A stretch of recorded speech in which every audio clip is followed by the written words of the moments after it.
আমরা প্রতিদিন প্রয়োজনের খাতিরে কর্মব্যস্ততার জন্য চাকরি বা ব্যবসা বাণিজ্য বা পড়াশোনা এমনিভাবে বিভিন্ন তাগিদে আমাদের যানবাহন গ্রহণ করতে হয়, যানবাহনে উঠতে হয়। তো অনেক মানুষ আছে এরকম যারা বিভিন্ন অপ্রীতিকর অবস্থার সম্মুখীন হয়ে যান। তো যদি আমরা এরকম কোনো দোয়া জানি, যেটা জানলে, যেটা শিখলে, যেটা যানবাহনে উঠে যদি পড়ি তাহলে আমরা সমস্ত ক্ষতি থেকে বেঁচে থাকব, তাহলে সেই দোয়াটাকে আমাদের শিখে নেওয়া উচিত নয়?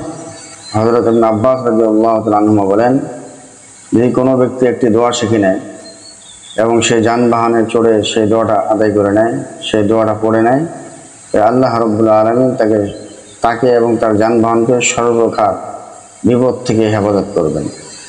এবং উনি এতটা দৃঢ়তার সাথে বলেন, যদি সে এই দোয়া পড়ে নেয় আর তার কোনো ক্ষতি হয়, কাল কিয়ামতের ময়দানে সে যেন আমার থেকে এর ক্ষতিপূরণ নিয়ে নেয়।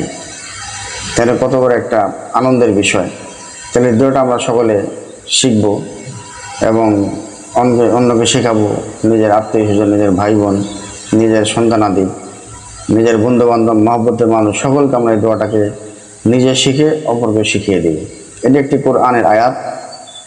দোয়াটি হলো, ওমা কদারুল্লাহ হাক্কা কদরিহি ওয়াল আরদু জামিআ কবদাতুহু ইয়াওমাল কিয়ামাহ ওয়াস সামাওয়াতু মাতওয়িয়াতুন বিয়ামিনিহি সুবহানাহু ওয়া তাআলা আম্মা ইউশরিকুন।